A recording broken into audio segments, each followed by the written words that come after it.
Ready to go? You're recording it? Okay. In a volley short story. Oh.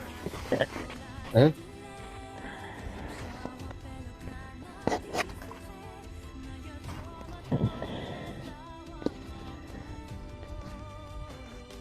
Oh yeah, because that makes sense. People that are watching this now, he's just interrupting me at the moment, so I'll get on to that. I'll get back to read. Alright. In a volley short story. Oh yeah, I also forgot to mention, we're already doing the host one because that's where we're going to start off from. In this one. Making myself comfortable. That's probably a good thing. In a volley short story. The game show host. Pev is descended by many volley game show hosts. Most sane, but some not so much. Wolf is a mix. He is a host of a volley trivia murder party. He makes jokes and asks trivia, but one of Wolf's ancestors was completely insane. He murdered 50,000 volleys and non-volleys in wicked ways. He became known as the host. His sick game struck fear into trillions. He also hacked almost everything that displayed a picture and live-streamed the whole thing. He would kidnap them and give them false hope. One day, an volley survived his game and killed the host. Wolf may be descended from him, but he makes a great game show host. Let's just hope he doesn't go insane. Okay? In a volley origin story. This is a long one. Mental came out of as an egg, like any normal Avali, but he was different. He was all black with no color. This was never heard of in Avali history. They thought it would pass with time, but he stayed black. His pigment never came in. He was considered an outcast, a freak. Trying to live his best life he could, he entered the lottery for Spes Festum. Completely unexpected, he won! So, like tradition, he was sent out on an expedition. Around 2 years into his journey, he was walking across a frozen uranium lake. And the ice fell beneath him, leaving him lost in the depths of Avalon. He awoke in a strange place he had never seen before. Laying on a bed, he had looked around. There was machines and beeping. A pure white Avali entered his room. "You're awake," he said softly. Mental confused and scared, asked where he was. The white Avali had explained everything. How he saw him fall in, and that he saved his life. But not before a change had happened. The white Avali had helped him out of bed, and said he was now in the swarm's hand. The white Avali told Mental to follow him and close his eyes. They entered a room with a large mirror, and Mental had saw the new him for the first time. The uranium has changed him, giving him bright neon green markings. Mental's life had been changed forever. He doesn't know his place in the swarm yet, but he will find his place. User logging on. In a volley origin story, Walter. Opening file, loading assets. Decrypting. 16%, 23%, 48%, 55%, 82%, 99%. Complete. File successfully opened. Voice. Ah, finally. That took a while. Now let's see here. Computer, open text. Text. Redacted. Voice. That's frustrating. Honestly, I didn't know what I was expecting. User logged off. Receiving transmission. Voice 1. Sounds like the boss. Now that Trey has officially joined the swarm, we can now keep a close eye on them, so that we won't spoil our plans. Voice 2. Great work, boss. Now nothing can stop us. Voice 3. How do we know she won't betray us? Voice 1. Because her failing can be the cause of great pain, suffering, and loss. Voice 3. Why are we doing this again? A loud slam. Voice 1. Because of something that happened long ago. Walter will pay for what he has done to me. The pain I've gone through. The loss of my family, my 8-year-old daughter. Walter will pay. An Avali origin story. Walnut. I was just a kid when I was taken away from my family. I was captured by Florin, intelligent plant species. I was taken for research. I was put in a cell with a man that helped me escape. As we escaped, he was shot. I still dragged him to the escape pod and we barely escaped. We landed on a planet, and I dragged him for miles on that planet. He eventually died, but before he died, he gave me a scarf, and said it was special. And I never figured out what that was, though. He was like my father, for over 10 years, and now he is gone. I was later found by an Avali squad that called themselves Whiskey 5. They took me back to Avalon, trying to find me. I trained to the brink of death so that one day I would have my revenge on the Florin. About 3 years later, I got a letter from the Swarm. I was accepted to the Swarm. Give me a second, I'm getting a call. You guys bicker amongst yourselves.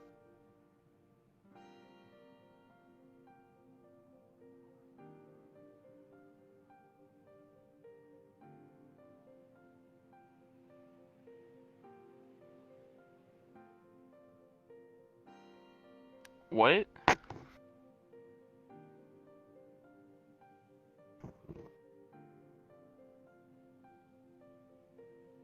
Nah, I'm laying down up here. Unless, my avatar doesn't show that.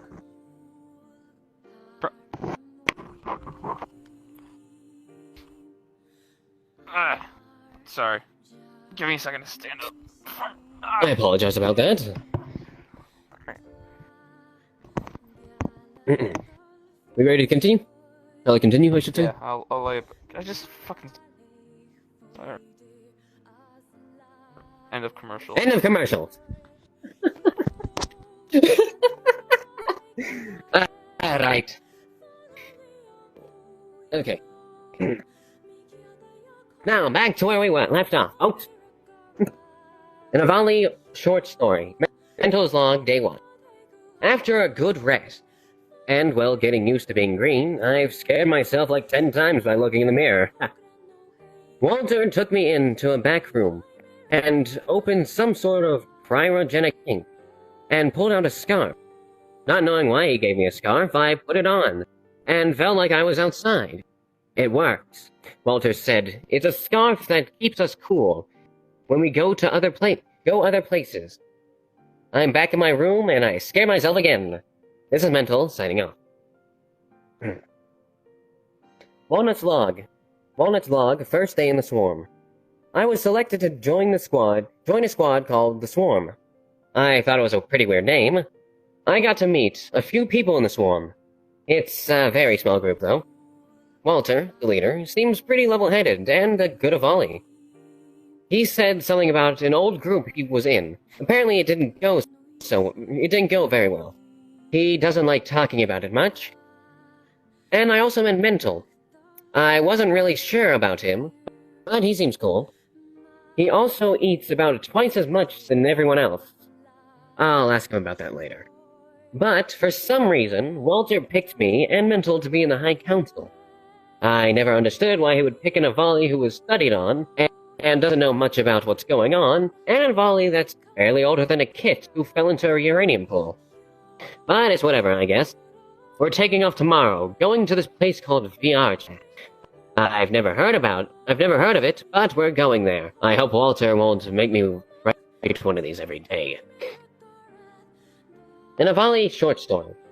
The War. Avalis are a peaceful species, and rarely get involved in wars. But the species, the apex, an intelligent monkey species, are obsessed with the secrets of augmentation. And since Avalis are very intelligent and advanced in technology, they thought we had the tech to know that. We do, but we're not going to give it to them. They were ruthless and killed over 500,000 Avalis, women and children. This was the first time we used our technology as a weapon. We made creations that helped to win the war. The war lasted 25 years. After the war was over, we forced them away from our world, and they haven't come back. That is why we have weapons orbiting our world, protecting us from everything that threatens us. After the war, the Apex robbed us of most of our resources. I think we are too strict on our policy. We need people coming back to our planet so that we can have credits to buy more resources. Every person that gets within a 10,000 miles of our checkpoint is given a warning. Our species is on track to extinction. That's why we need to at least open our world to people that will help us. The Swarm also thinks the same about opening our borders. We will see what will happen in the next decade. Let's see if we survive. An Avali origin story. Vox Mortem. Henry, or Vox Mortem, was a scientist that was assigned to an old squad that Walter was in charge of. Walter's squad played a minor role in the war. Henry was married and had an 8-year-old girl named Amanda. He loved his family more than anything. One day, Walter got a tip-off about some Apex's camp just outside of town. Walter sent Henry and a couple of other squads to the camp. Henry didn't know that his family got away for a while until everything settled down. When they got to the camp, Henry ordered the men to attack. He later found out that his wife and daughter were in that camp. He didn't talk to anyone for over 3 years. Walter tried to talk to him, but Henry became very aggressive. He blames the death of his family on Walter. Then he snapped. He took a ship by force, killing 7 Avali soldiers in the process. He went on a rampage, destroying every ship, every colony, every town he came across. He then came back to Avalon to fight Walter. Walter said that he shouldn't have come back. He didn't listen. He dueled Walter. Walter won. Walter then sentenced him to exile. When Henry left, Walter couldn't take any chances. He ordered Henry's ship to be taken down. As Henry's ship crashed, his scarf was burned. Oh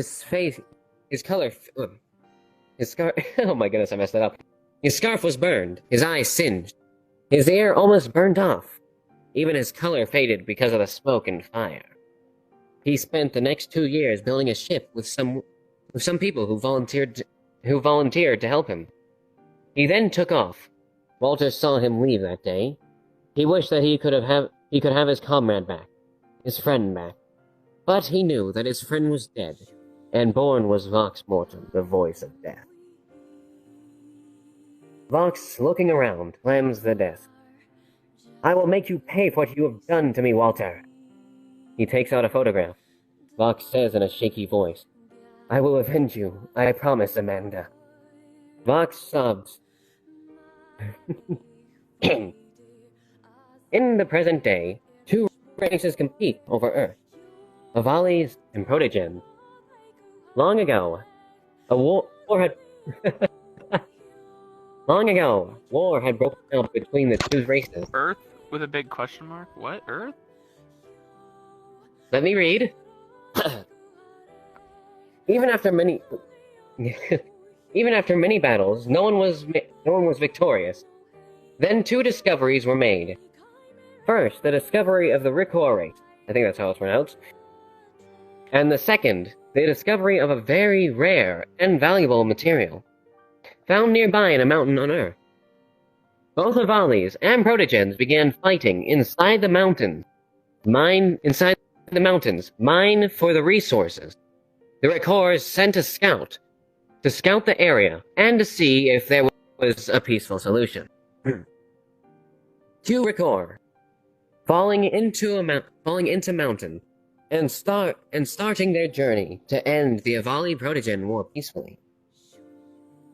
An Avali origin story. Continue.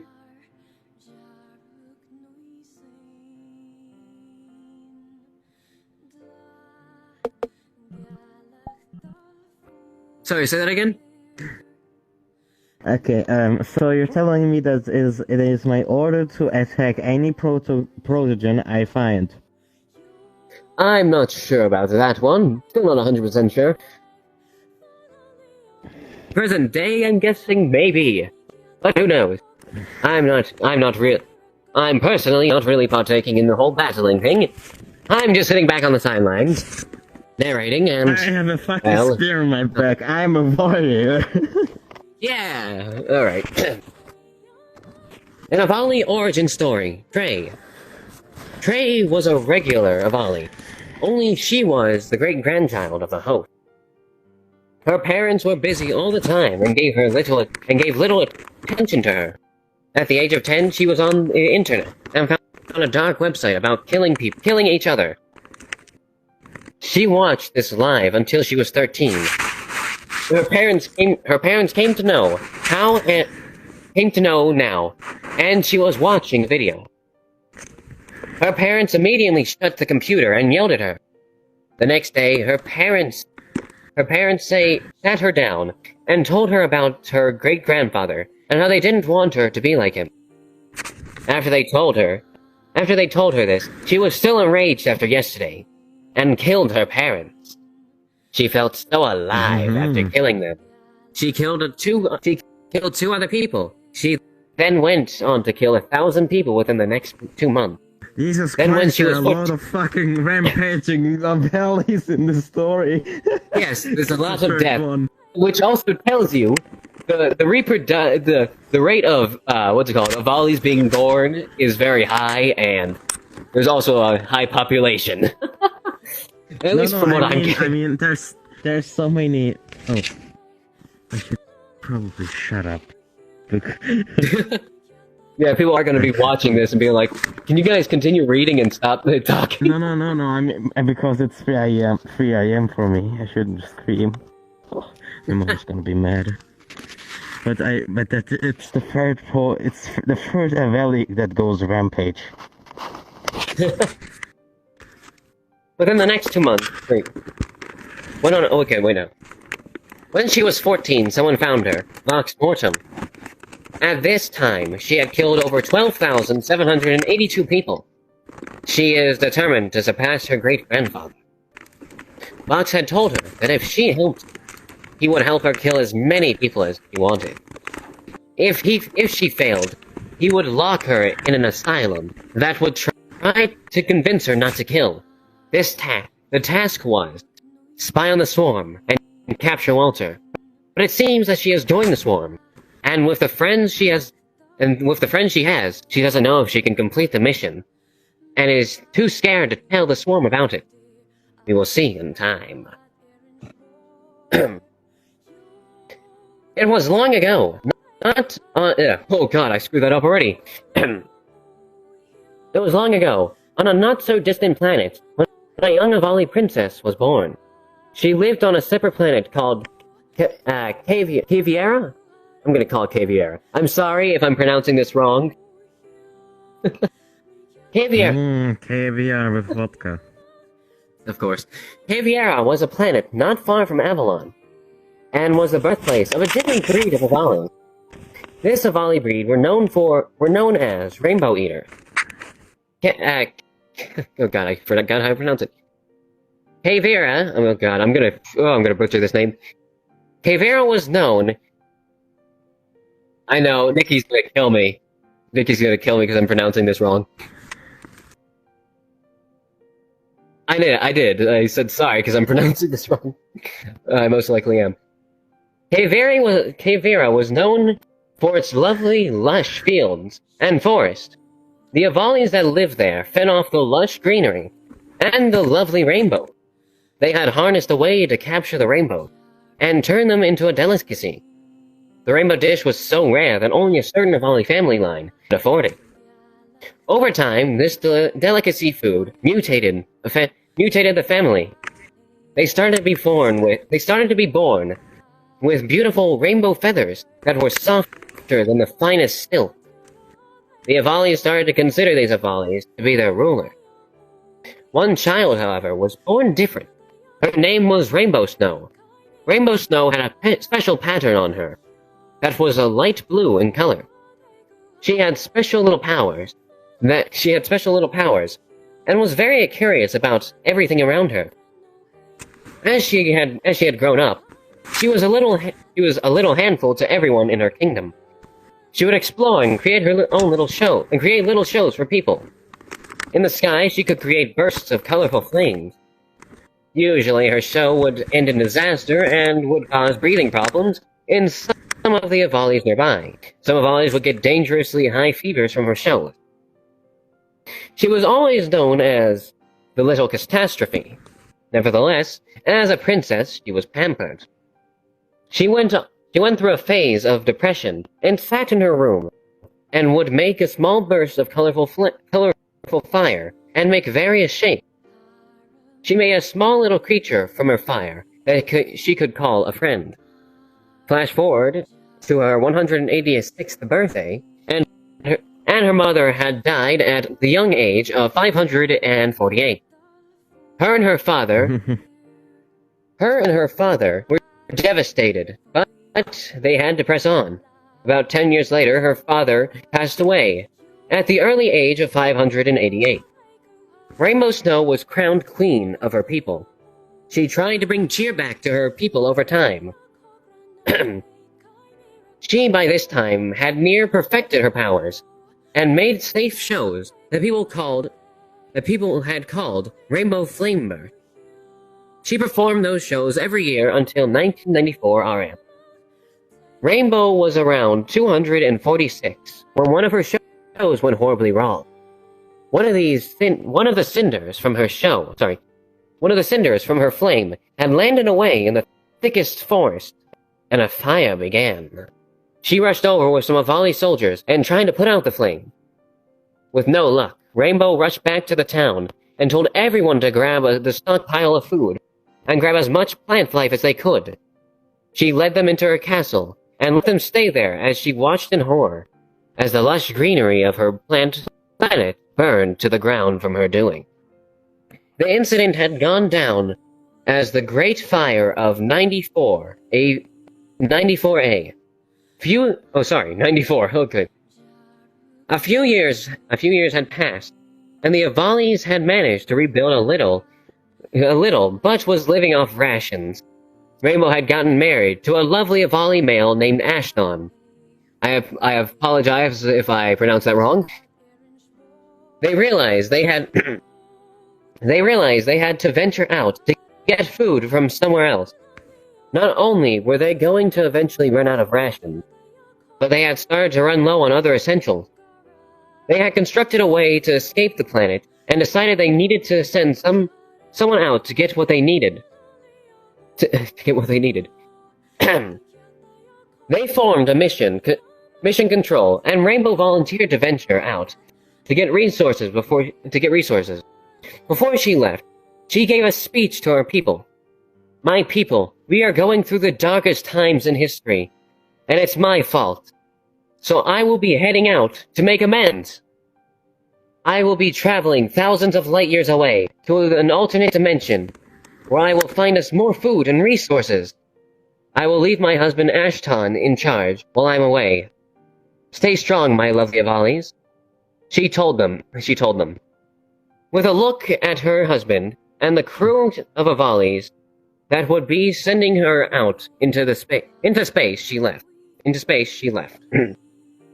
With a final wave, she had departed from her home planet, Kavera, and headed for a different dimension. Flash forward 10 years, and she had found herself stranded in a world of virtual reality chat. She went up to the locals and demanded to be shown to the king or queen, only to be laughed at by the strange creatures.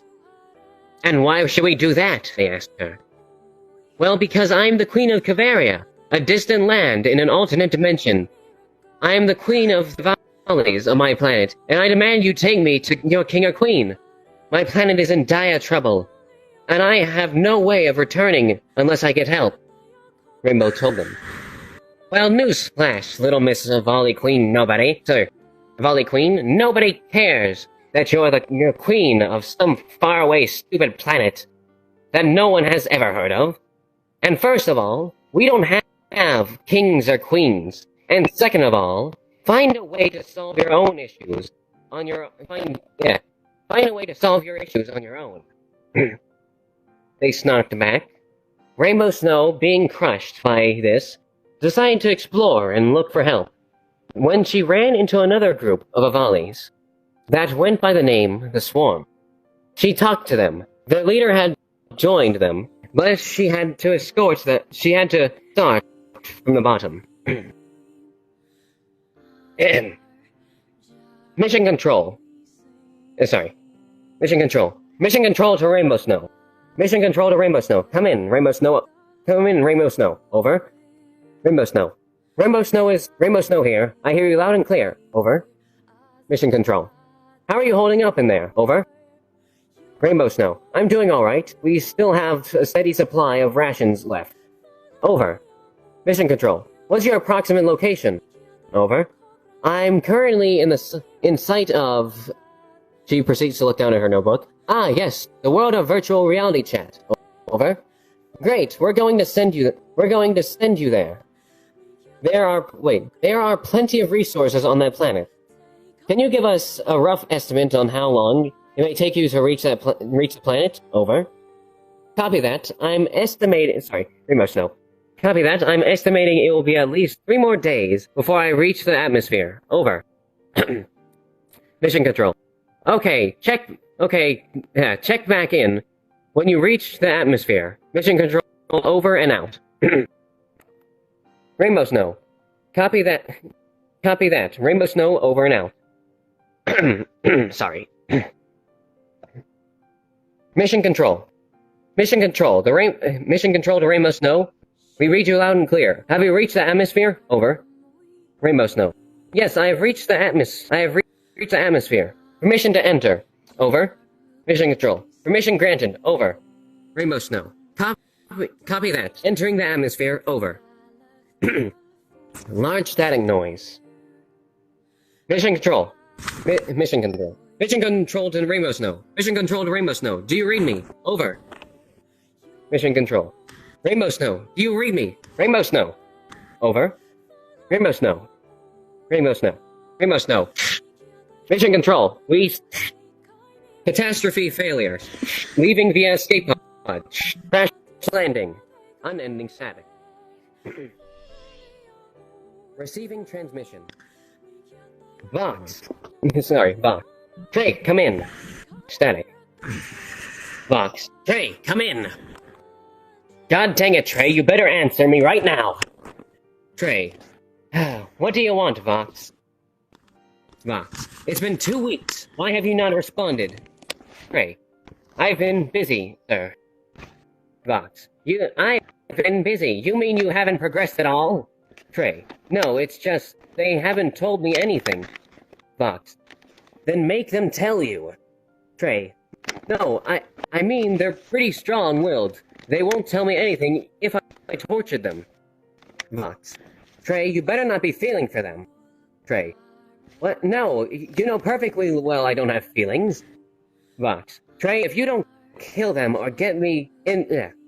Trey, if you don't kill them or get me the info I need, I'll send a war to finish them.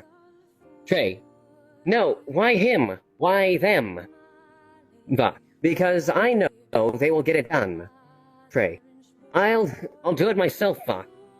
Vox. Then do it right now. I want to hear their screams. Trey. No! Vox. What do you mean, no? Trey. I can't do that, sir. Vox. Why can't you? Trey. I mean, I gotta go. Vox. Trey! Trey! God dang it! War. War. Yes, sir? Vox. Get the others. You know what to do. End of transmission. An Avali origin story. Twin. Twin is the adopted son of Walnut. Twin as a kit had a twin brother named Top. They were very close. Until the Apex came and killed their parent. As the brothers ran away, they got split up by a fallen house. They ran their separate ways. Oh my goodness, I'm messing this up. They ran their separate ways to try to get to each other. Twin was lost and couldn't figure out where he was. But then a light blue armored Avali found him. He took him to a secret bunker underneath the city. Hey Kit, where are your parents? Avali asked. Twin just looked down and started to cry.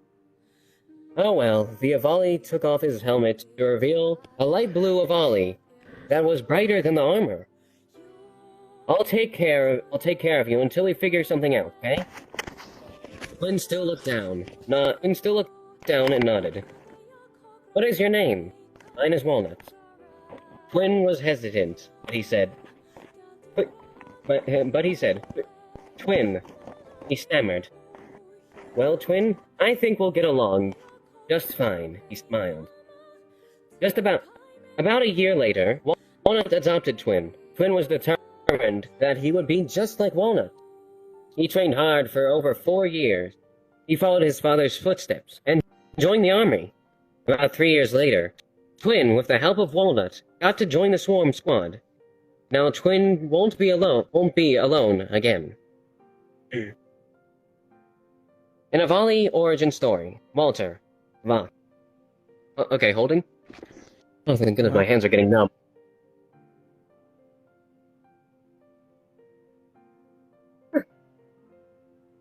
There. No, continue. You know you could end the video there and then start up a new video.